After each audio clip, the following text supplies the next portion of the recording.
The most dangerous sporting activity for women, which turns out to be cheerleading. Apparently. Hello, Stephen here. I don't know what number you're calling. This is a dressing room. No, all right.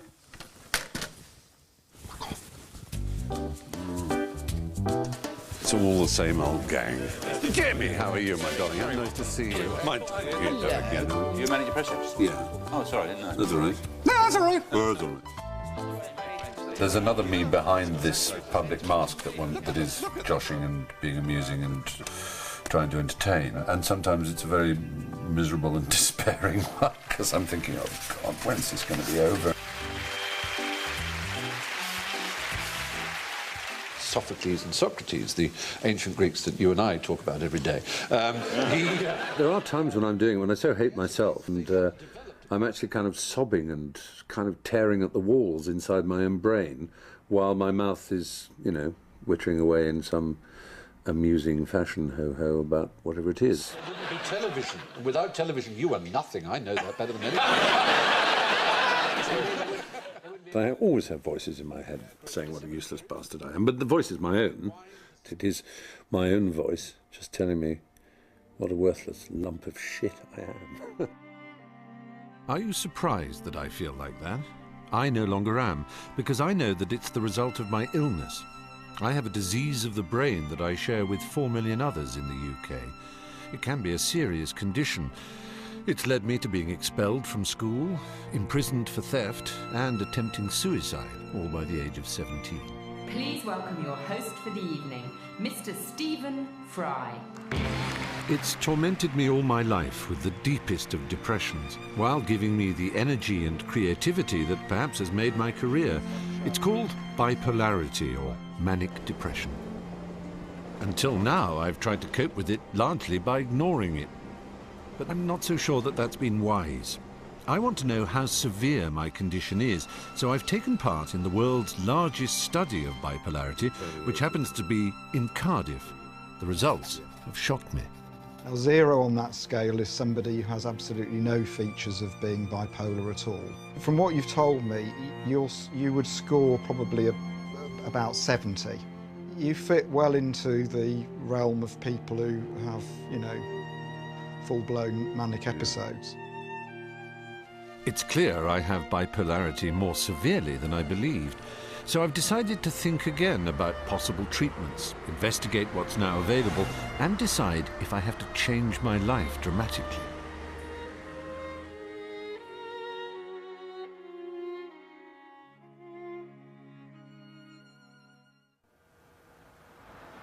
When you go on the net to find treatments for manic depression, you quickly discover there is no simple, agreed approach. That's because people's symptoms vary widely, as does the severity of their condition. It's a complicated illness that's not even diagnosed until a crisis point is reached. That was certainly true for me. I lived most of my life with it, unaware of what I had. Then, 11 years ago, my crisis happened. My life fell apart after, I suppose, years of success. I'd just started a run in a new play in the West End. Reviews of my performance were critical. I suppose I was unhappy with my own performance. I clearly wrote that I'd felt a failure as an actor, and I think I did, but I don't think one bad performance and a series of not very good reviews, which were never savage, would be enough to make me escape life, or try and kill myself for that matter. So there obviously was something else deeply amiss inside, some terrible feeling that it all had to stop. So did I give off any signs that I was in turmoil? One person who might have noticed is an old friend. I went to his party just 3 days into the play's run. You don't remember what mood I was in at that time, do you? No, I don't remember you actually being anything but your usual debonair self at the party. Yeah. I don't remember reading that many reviews of the play, to be honest. And I don't know that it was entirely that. I did feel that I'd failed in it, I think. But I felt that I'd failed in absolutely everything. I felt I'd failed in my entire existence. And it's odd how one doesn't give off any signals of that. No. Well, I don't think you did. No. Because all I remember at the party was people delighted to see you, as always, because you had not seemed incredibly out of sorts. Have I ever come across as a troubled soul? No.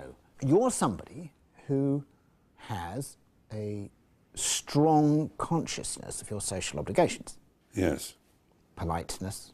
You're worried about how the other person feels. You want to make sure that they are engaged in conversation. It's John Cleese, who is, of course, famous for his interest in psychoanalysis and things. He did once say that my politeness would be, would be the destroyer of me. Like so many manic depressives, I may have looked happy, but inside I was hopelessly depressed. Within hours of Griff's party, I decided to act.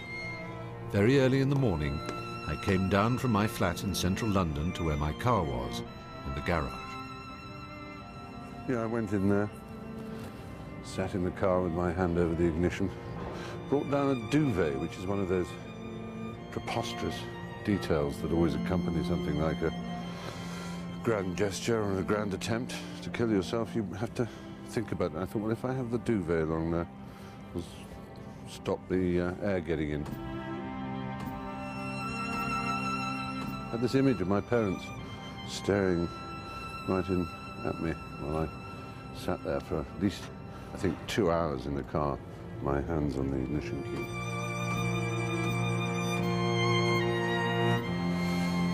And so I decided not to do it.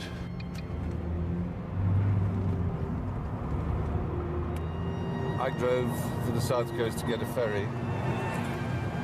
As far as the suicide was concerned, it was not that I decided I'd never do it again. I think it was more, I just delayed it. One reads of elephants crawling away to die. They don't want to be seen.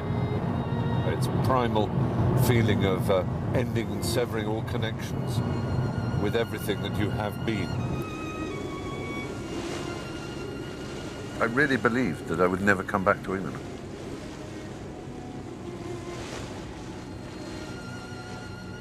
I had it in my head northern Germany or Denmark. I'd get a huge, thick white pullover and a pipe and sit in a stone cottage and offer to give English lessons and learn to mend nets. I don't know what it was, a bizarre fantasy.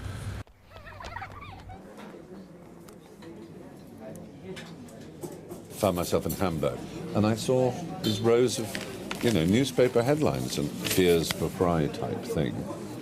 And I stared at it in complete disbelief. I mean, it was absolutely staggered. They all are worried that I've committed suicide. That's the awful thing, isn't it? I can't believe I made people worry so much.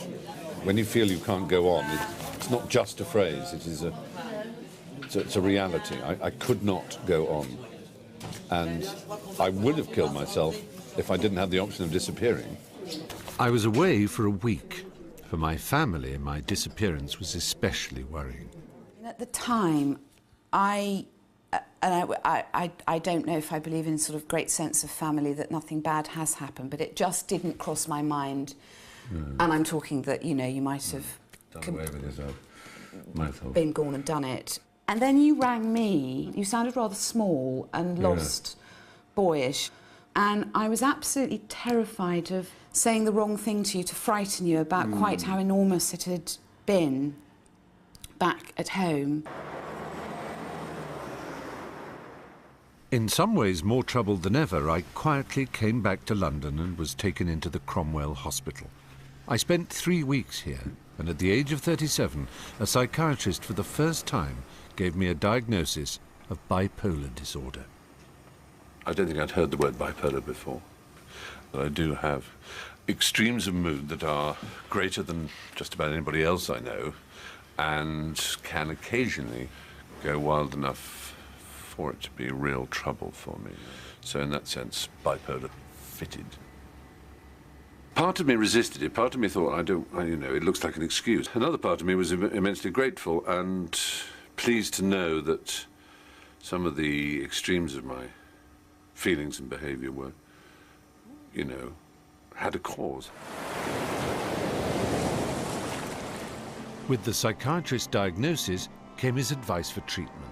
Like many other manic depressives, I was told to reduce the stress in my life, take time off, stop working so hard. I came here to Los Angeles, walked this beach every day, got surprisingly fit, and thought about his other course of treatment, the drug lithium. That's the standard medication 7 out of 10 of those with manic depression are advised to take. But it's an old-fashioned drug, discovered about 60 years ago and feared for its power to take away feeling, all feeling, making you a kind of zombie. I refused his offer and have never taken it. In fact, I've never been on any medication since that first diagnosis. But now, with my condition appearing to be getting worse, I'm wondering if I'm wise. Until now, I haven't wanted my mood stabilized. But perhaps I'm wrong. Perhaps I don't need to fear the medication. I want to know how someone else in my business has coped, what choice they made. Now living in London, Richard Dreyfuss has spent most of his life battling bipolarity. As with me, it's led him into all kinds of scrapes. Like me, he eased the pain of his mood swings with street drugs and alcohol. Unlike me, he was willing to take what the doctors prescribed. Has that been the right choice? In every conversation, sooner or later, I get up like this. And we're gonna do this, and we're gonna go here, and... I've recognized that at certain times my behavior has been capable of being off-putting, perhaps. Can you tell us what you take? It's different things. It's things having to deal with manic depression and ADD and concentration and sleep and anxiety, and lithium. Lithium was the very first thing I took for many, many years. And now, 20 years later, 23 years later, I am just about not taking lithium. I mean, there are those who are very afraid of lithium because they think of it as some kind of pharmacological zombie drug. Did you find that when you took it? With lithium, I remember driving down Mulholland Drive one night, and all of a sudden, I was aware, after 10 days of taking it, that I had letterboxed, that I could feel this. It was an absolutely non-claustrophobic experience that took the top and bottom and said you could live here. And I was very happy to do so. I married with it. I had children by it. Reclaimed a career, if you want to put it that way. Bring it on the barrel!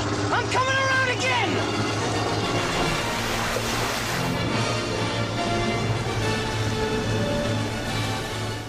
So we're talking about... The late 70s. Oh, late 70s. Oh, gosh, right. I changed dramatically. I said to my doctor once, I have become a person I admire in the last few years.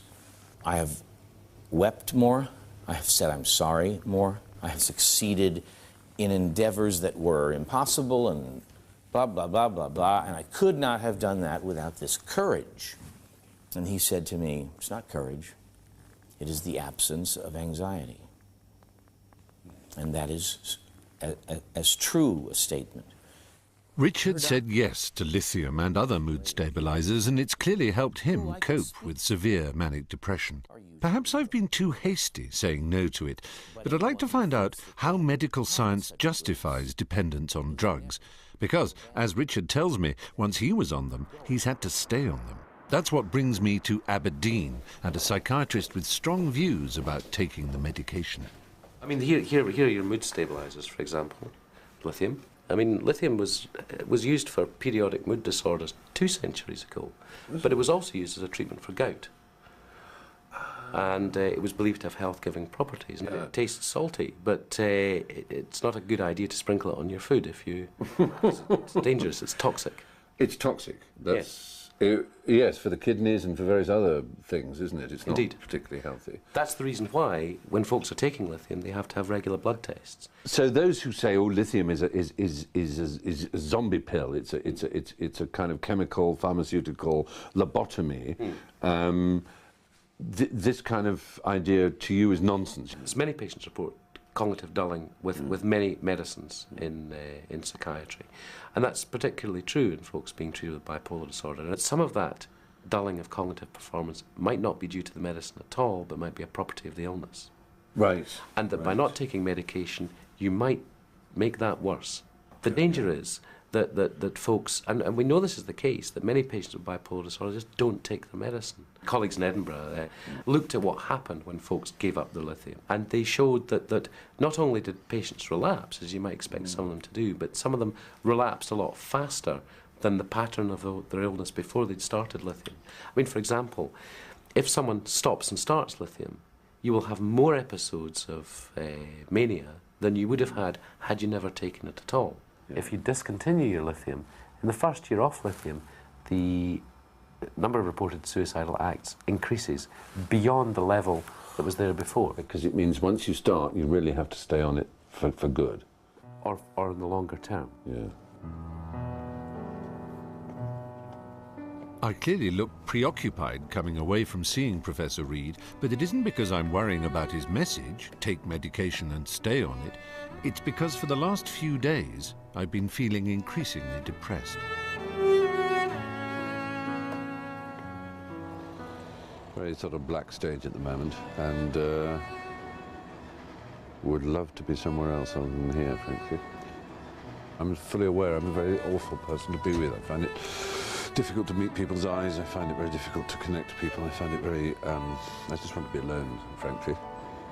I'm just praying a little past, basically, because it's fucking irritating, and I hate myself for it. I mean, I've never thought that I hear voices, but I do have a voice telling me I'm a complete cunt all the time in my head. Usually when I feel like this, I hide away. I can't this time. For me, that numbing kind of depression comes 3 to 4 times a year and lasts a week to 10 days. I spend the time in the house, staring at the ceiling, still afraid to take antidepressants or mood stabilizers like lithium. So as you can see, I'm still very much in the grip of mood swings, but also still more afraid of the medication than the illness. Surprising as it might seem, this is a common reaction among manic depressives. A couple of years ago, I read a newspaper article by the parents of a 27-year-old girl called Zoe Schwartz. I wanted to talk to them about what was in Zoe's mind during her last depression. And it was 7 o'clock, she hadn't come. I said, let's ring the police after supper. I remember at 7:45, the police came. In a flash, I knew what had happened. She went up to the end of the platform and she jumped very high. And the train driver then said, you know, it hit me at face level. She'd had it all planned. Zoe was 27 when she killed herself. She was beautiful, articulate, very bright, with a master's degree from the London School of Economics, but she'd also spent almost 10 years trying to hide the symptoms of an illness that had already led to suicide attempts. Hello! Hello! Love you, Dad. Looking back on it now, what I know, and I do realise she was going up and down. But she hid it from everyone. She would never accept it, she would never admit it to herself, and had she admitted it, maybe she could have been helped. This issue of people refusing to accept that they have it is a particularly difficult one. And did she imagine, was it pride in a way? That's what her best friend said. The week after she died, her best friend came, we were all together, and she said it was her pride killed her. And she was writing in her diaries, all of which I found after her death, about these panic attacks, about these terrible fears she had, which she just hid from, presumably, herself to some extent, because she never talks in the diaries about being mentally ill, she just talks about fear. Yeah. But she hid it from everybody. Despite the front Zoe put up, a breakdown eventually led to a diagnosis. She was presented with drugs to stabilize her moods. She resisted them. She used in her diaries the phrase, I don't want to be one of the lithium generation. It's a very modern phenomenon that Zoe was cut out to be a success. Her friends were successful. She had some very close friends from school. They were all successful in their way, and she was desperate to be a success. And the idea that she would be a basket case for all her life, that she would be taking lithium to bring her down, to sedate her, she could not accept that. Went into the hospital for a few days, and then she she walked out. She hated it. She hated the people on lithium, hated it.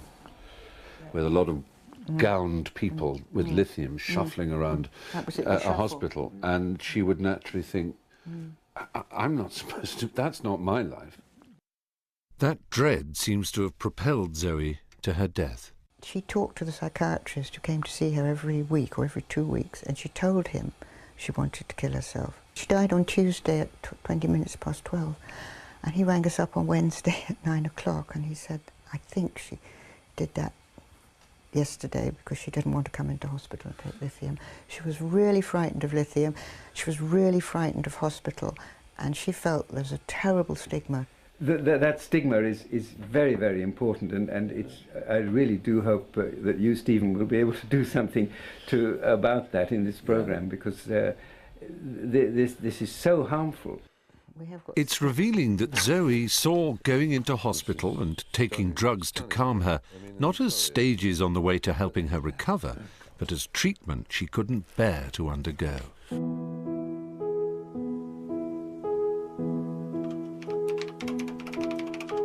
And yet, to my surprise, when I was in Los Angeles recently, I learned that ECT, electroconvulsive therapy, is actually still used in the treatment of manic depression. Andy Behrman has become a celebrity in the US as a result of agreeing to ECT to curb the wildness of his bipolarity. I've never met someone who's been given electric shocks, 19 courses of convulsion. It's an extraordinary thing, and I'd just love to know what that's like and whether it worked for him. So the next day I was in the hospital at 6 a.m. I was laying on a gurney, wheeled into a room. They connected the electrodes, they put the bite block in my mouth. So I woke up in recovery, and I had no idea where I was, except I knew I felt great. Oh, you did? Yeah. I was confused. My memory was a little shot. Yeah, short-term memory loss is supposed to be... Yeah, and if people tell you, if doctors tell you it's not real, they're lying. Mine was pretty long-term.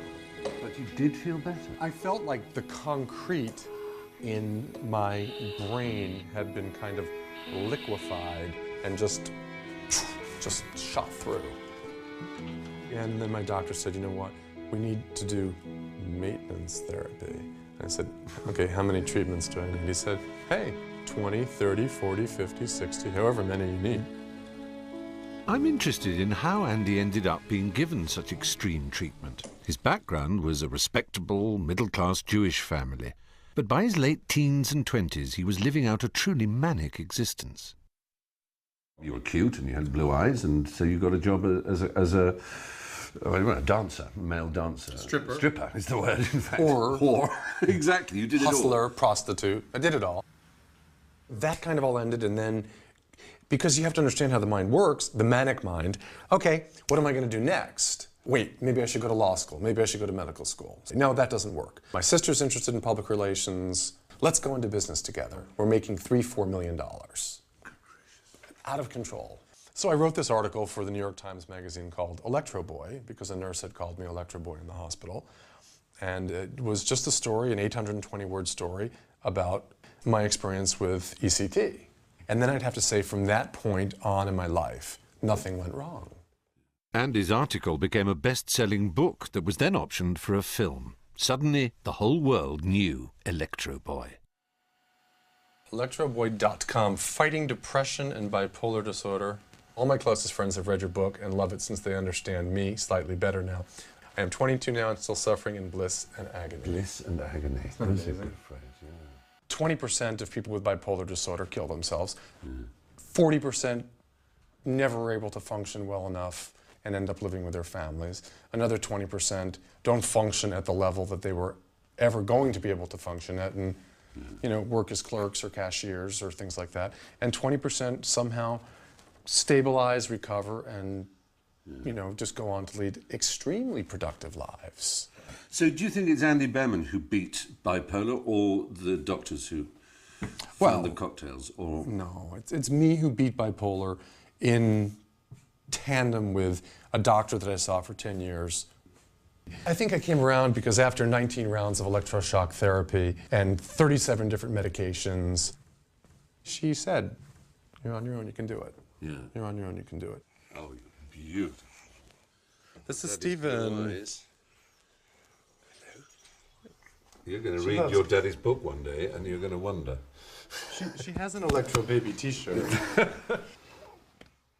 For Andy, the treatment worked, but I still can't imagine feeling so bad that I would agree to electrodes being attached to my temples. But I was genuinely surprised to learn when I was talking to a British psychiatrist that ECT is still used on about 5% of patients, and for those with severe depression, it works better than any existing drug. It's only the terrifying images of when it was used in the early days without anaesthetics and muscle relaxants that ensure the stigma around ECT remains. The same stigma surrounds mental hospitals and psychiatric wards in the treatment of manic depression. About 7 out of 10 manic depressives will have to enter hospital when they have a severe episode. They'll go either voluntarily or under what's called a sectioning order. Sectioning sounds to me just as dark and controlling as ECT, so I went to a psychiatric ward in East London to see if my fears were justified. It might sound silly, but I think that's probably one of the most powerful pieces of paper in the country. Really? I'm not joking. That's a section. It's a section paper. This is a section. You know that phrase, you should be certified? You know, he's certifiable. Well, that is the process of certification. In modern day language, basically, I'm licensed under Section 12 of the 1983 Mental Health Act to detain someone for the protection of their health, their safety, and increasingly in this risk-crazy world of ours, the safety of others. That's all important. Yeah. And 2 doctors and a social worker can complete this form, and this form will forbid someone from inheriting a will, leaving the country, applying for a passport, instructing a solicitor, voting. I'm not joking, you are not a citizen, technically, in the eyes of the law, once you're under this. This one says assessment. Now, this is a kind of getting to know you kind of section. Right. I mean, this section, section 2, notice it's got nothing about treatment. You can treat if you need to. But the essence of this is assessment. In other words, you've got 28 days to get to know them, to get to know why they've come to you, what their biological rhythms are like, their eating, their sleeping, their thinking, their feeling, what's been happening to them in the last few months. In other words, how did it all come to this? Welcome to Tube Ward. This is an acute adult open ward, right. No locks on the doors here where people can come and go. They're pretty good on their legal status, of course. And this is pretty much it. It's a mixed ward, 16 beds. Every single patient has a room of their own. This is the modern equivalent of the Victorian Asylum. Well, it's like a student's, you know, kind of JCR type thing. It's got a bar football and a television and institutional-ish sofas, but... What is perhaps unlike a student is the kind of stuff that goes on in here. I mean, you wouldn't believe it, but these walls see more than their fair share of shrieking and despair in their time than most walls do. I've never been inside a psychiatric ward before, so that was rather reassuring. But it must still be a harrowing moment for the family and friends of a manic depressive when they feel they have to put a loved one inside. An old friend spent years as a psychiatric nurse watching that struggle. Did you regard it as a very serious step to section people? Oh, I think it's a hugely serious step to section people. Obviously, the vast majority of people who are hypermanic or in a manic phase of a bipolar illness, what they don't have is insight into their illness and behaviour. And that's obviously why sections were originally invented, you know, was to be able to keep someone safe when their natural instinct, because of their illness, would not be to do it themselves, you know. So the vast majority of people you talk to who have been sectioned will say to you, I've got absolutely no idea why I was sectioned, I was perfectly all right, you know. And then you find out they were sort of hanging out of a window by one hand, naked, kind of, you know. I mean, I remember we had one young woman brought in once, and what she'd done was she'd gone to a multi-storey car park and she jumped from the roof of one car to another, and she completely totaled about 70 or 80 cars. And she'd loved it, as you would, wouldn't you? There she was as high as a kite, she was laughing, you know, in this kind of manic sort of gothic her way. But they're trailing along, her poor, quiet, sort of elderly parents. What the hell do we do, you know? And a lot of the time, in those particular sort of manic phases, it's the families you feel sorry for, because they're the ones that have to cope with the fallout of all the damage, emotional and physical, that their relative does. But the remarkable thing is that we contain it. I mean, sounds kind of daft, but I think it is a heroic place. It's secure in the sense of it being a sanctuary. You know, the old-fashioned meaning of the word asylum. It's a place to go when you're having a really, really, really bad time. We take people in, like who've doused themselves with petrol, who have tried jumping off of flats, who've taken vast amounts of paracetamol, who do not want to live anymore. And we bring those people in, and I would say that 9.5 out of 10 punters leave here happy and well. Now, if that isn't a result, I don't know what is. Pessimism has always dominated our thinking about mental illness. It's just like the ghost of stigma reinventing itself as despair in this particular case. The idea is nothing you can do. Well, that's complete nonsense. Both Joe and Mark Salter, nurse and doctor, believe sectioning can help manic depressives. But I also want a patient's view.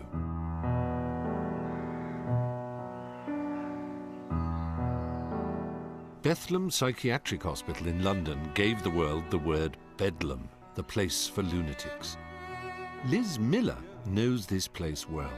She was sectioned here twice when her mania went out of control. Does she think being locked up with other mentally ill people helped her to recover? The first time I was sectioned, I was in my flat with a couple of friends cooking supper. It was part of my mania, was driven by kind of fear and anger. And there was a knock on the door, and it's just like KGB calling, and there was a policeman, a social worker, and a GP, and they'd come to get me. It's the paranoid world I was living in. I knew they'd come and get me, and they did. Did you resist physically? Yes, I did. So you got a quick injection, presumably? Well, at that point it's the police, and basically they overpower you and handcuff you. So does this bring back memories? The old, that's your loony wing there. It does actually, yes. It does make a cold shudder. Was it very secure and all locked? Yes, we all had our own room, saying you can't make a phone call, you can't tell anybody where you are, you don't have money. It was a week before I had a toothbrush.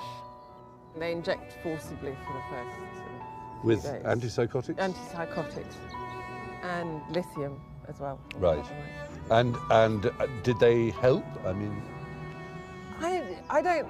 Yes, I think they did. I think in the acute psychosis they sedate you sufficiently so that the brain can begin to put things back together normally. All told, Liz Miller was sectioned 3 times and spent a year in psychiatric wards. Looking back, she feels sectioning was a turning point. She now lives and works without taking medication and feels strongly that she has found another way to treat her manic depression. The psychiatric model, it says you've got this condition and you've got it for life, and keep coming back, keep taking your tablets. And there isn't a way to help people actually get back to normal. so many people I've spoken to already who suffer from bipolar disorder, manic depression, whatever one wants to call it, just would not, they believe, be anywhere without their medication. Your medication is like the trainer wheels on a bicycle. They're there to kind of help you get on that middle path. But when you've learnt what it's like to lead a relatively normal, sane life, then you shouldn't or don't necessarily need those trainer wheels. Don't need the wheels, yeah. So you genuinely believe, though, that the diet has a big part to play in mental health? I think it's the foundation. The foundation? Absolutely. I think if somebody isn't physically healthy and the brain is a physical organ, then you can't expect to be healthy. Right. You have this theory about omega-3s, which are more present in oily fish, aren't You actually need to have omega-3 molecules in order to get good membranes for your brain cells, in order for them to function properly. And supplements are as good? Yes, well, I think they are, yes. So cod liver oil, that sort of thing?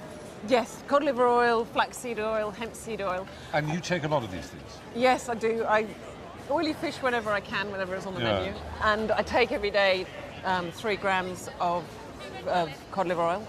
And you're pretty sure that your decision not to go on medication, but to do other things we talked about, like slowing your life down, and this kind of attention to things like omega-3s, is part of your being able to cope? Absolutely, yes. What makes Liz's views even more interesting is that she's a doctor. She left university as the best young neurosurgeon in Britain. It was 6 months after that she was first sectioned. Right, and you've got an MRI on the 20th? Yes, I'm on a waiting list for cancellation. Despite sectioning, Liz was never struck off. She returned to work as a GP, but just part-time to help her control the stress. I want to know if it was, or indeed still is, difficult to get work. It's difficult to know. We've a long way to go till mental health is just accepted as part of every day, you know, part of the rich tapestry of life. Certainly a few years ago I would have said definitely that one wouldn't get the job. Have you ever actually held back details on your past? I have. Certainly in the early days I lied unscrupulously and I recommended other people to lie. The situation's changed in the last 5-6 years, and because of the Disability Discrimination Act, the Disability Discrimination Act actually makes it unfair to discriminate against someone on the grounds of mental health problems. And the practice that I was working general practice, it's almost like I'm their token loon. I'm their proof that they have a modern approach to you know, medical care. They've got one of their own. As both doctor and patient, Liz is convincing. But Liz says when she talks to psychiatrists about how she has a job and manages her manic depression, no medication, special diet, less stress, they're reluctant to believe her. Wait and see, you'll have another episode. Well, for 15 years, she hasn't. I, on the other hand, as you know, do have episodes, not breakdowns as in 1995, but sufficient to worry those around me. The QI dates at last, we've got them all. Oh, so have we? do you want to put those in? My sister Jo helps look after my work schedule, admittedly one that would horrify Liz Miller. But I can't seem to live life part-time. I have to work hard, even at the cost to my family. Then prepare to scream, probably the heaviest, 15, 16 and 17. Bloody hell. I know. I can't go to New York on Friday, and I could go on Saturday and Sunday and come back on Tuesday, couldn't I?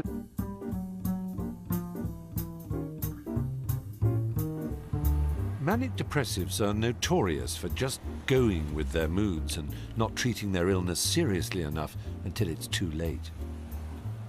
Ellie Oakes was a director of finance at B&Q, a high flyer, but she also had manic depression, except she wouldn't admit it, not to anyone, not even herself. As a result, Ellie took no medication. Her symptoms got worse, and eventually she lost her job, her marriage, and nearly her children. I want to see her because of the individual way she's turned her life around. With an accountant's eye for spreadsheets, she began to keep a mood diary. See, when I first did this graph, I was surprised that it looked like this, because I just kind of take each one as it comes. I don't think about it. You rate from 0 to 3 your mania, and from 0 to -3 your depression. So 0 is, as it were, a stable mood. And the highest it goes to is 2, I notice. It peaks at 2. 3 you would regard as unmanageable, as dangerous? Complete dangerous, I think. Yeah, I mean, dangerous to myself, yeah. And to the happiness of the family, absolutely. And to the peace and everything else. What Ellie means is when high, she loves to spend and spend, forgets what she's left burning on the cooker, sleeps 4 hours a night for 8 weeks, and has the energy to update her new company website at 3 in the morning. But when she's done, she can't get out of bed. A lot of sleep, so we're getting up to 17 hours a day.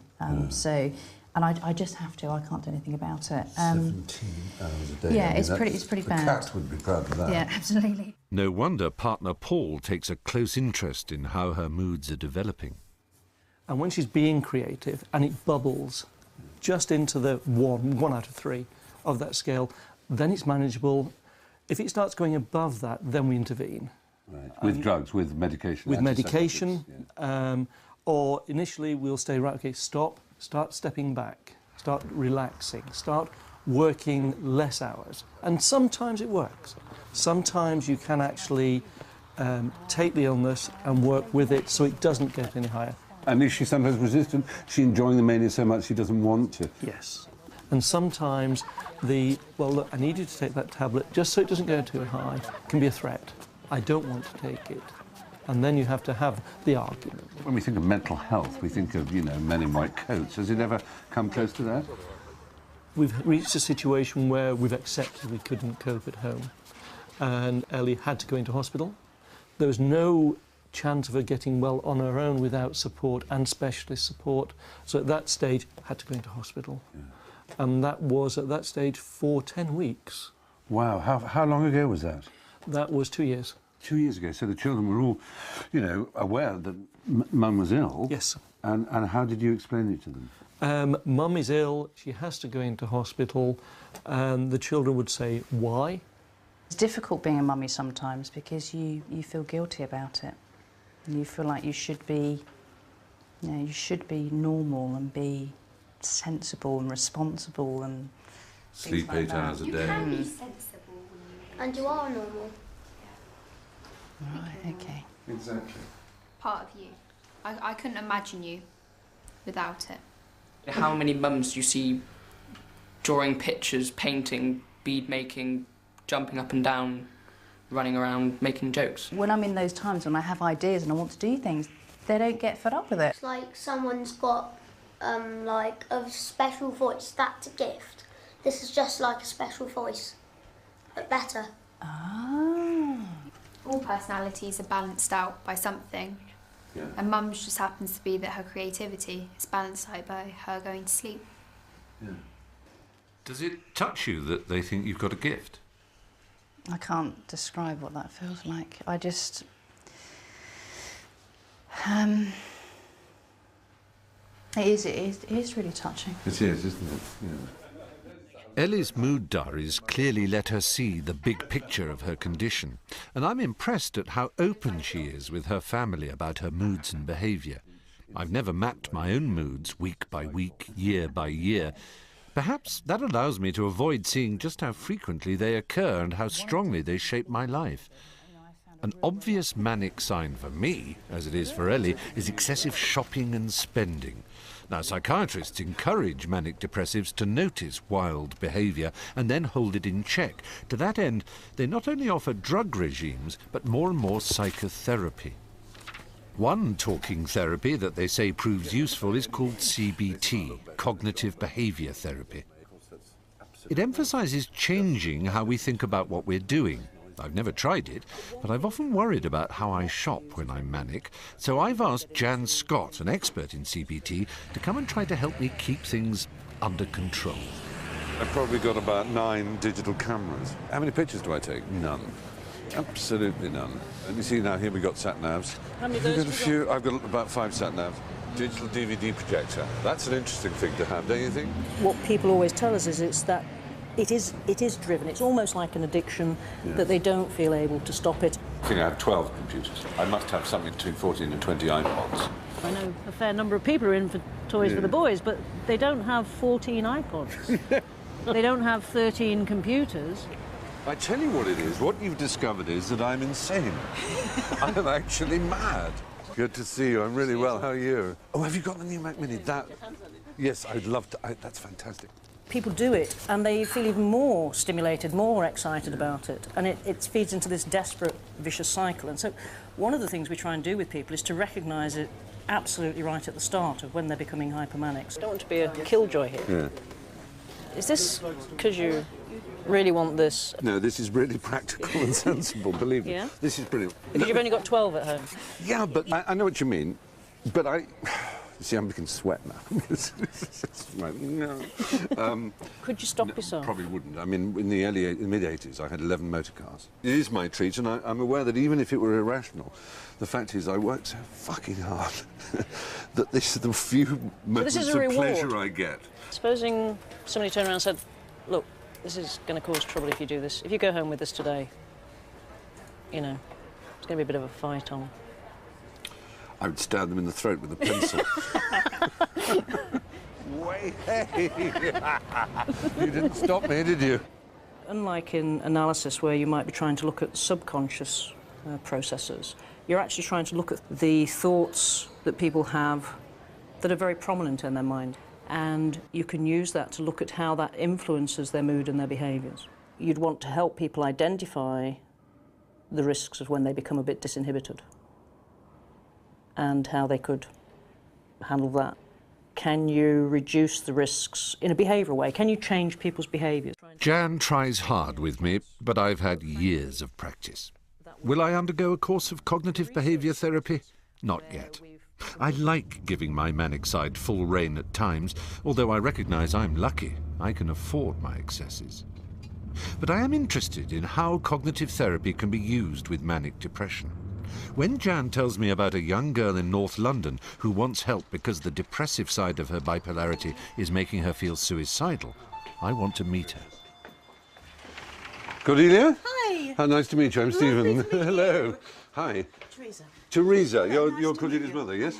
Very nice to see you all. Come in. I mean, that's what you say. Yes. Gosh, what a Don't house. go down the steps. The photos on the wall tell the early part of Cordelia's story. A clever girl at school, a photographic memory for learning, and a creative urge to write a novel at 14. Then Oxford. But that's where the symptoms began. A third of each month she'd be depressed, the rest manic. By the time of her finals, her memory had gone. After university, her condition worsened, and she was eventually hospitalised. What's If your... you want to look at the mood scale, it's in the kitchen. Oh, I'd love to. 8, inflated self-esteem, rapid thoughts and speech, counterproductive simultaneous tasks. Yeah. Yes, I recognise That's that one. about where I was when I was in hospital, about 8. No, I think you were at 9. I was not lost touch with reality. I was not paranoid and vindictive. Cordelia's manic side frightens her mother.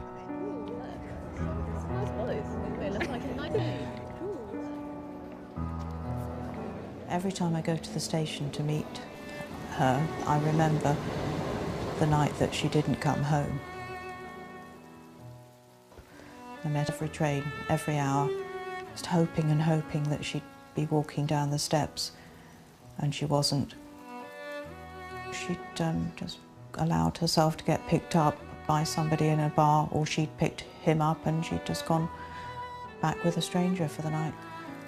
Cordelia seems to be drawn to people who I wouldn't expect her to be drawn to, let's say. When I think that she's getting a bit dangerous, I just don't let her out. Right. Or I go out with her. It's going to get worse. This is the thing, Stephen. I am not going to be a lawyer or a doctor or something with my illness. I'm working part-time as an assistant at a literary agency. I've been an assistant for 4 years, and I'm doing a part-time MA. I cannot work full-time. She depends on us for absolutely everything. Do you seriously think then she can't cope without you? I know she can't.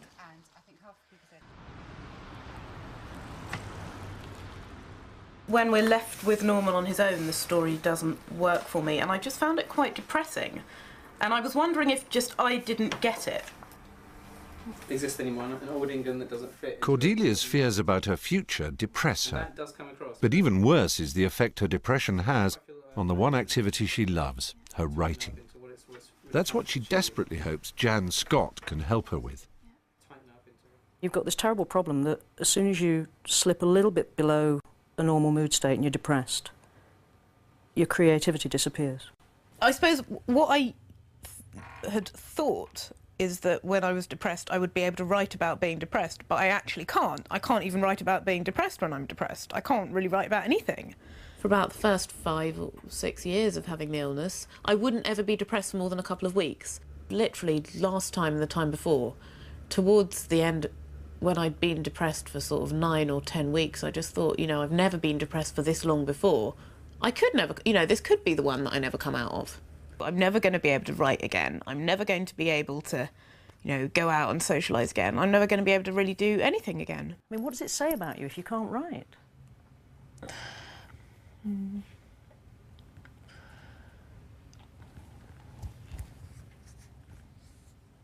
What's going through your mind? Can you say it?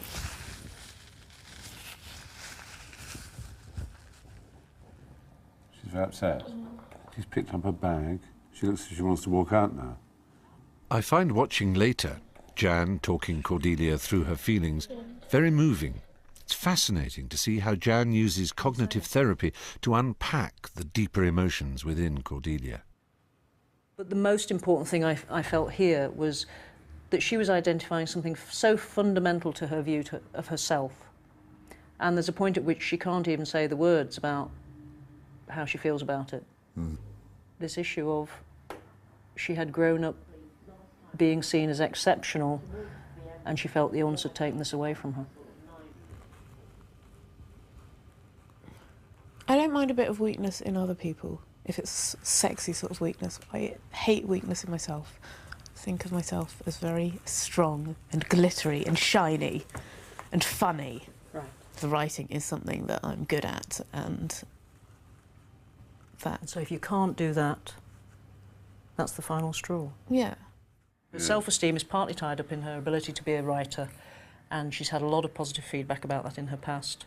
Yes. And we've got to actually address that in terms of her beliefs.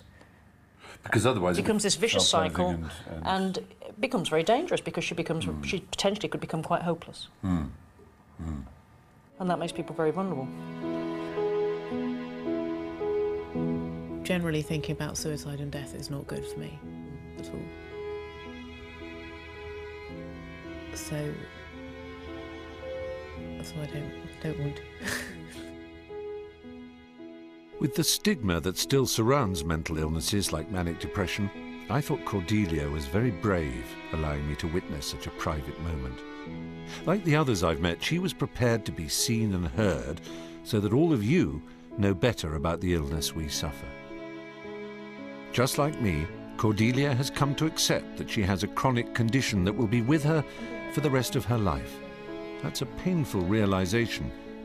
But she also learned from Jan Scott that it's like having asthma, in that while it's always going to be there, the key for most people is in finding ways to reduce the attacks and to make them less severe.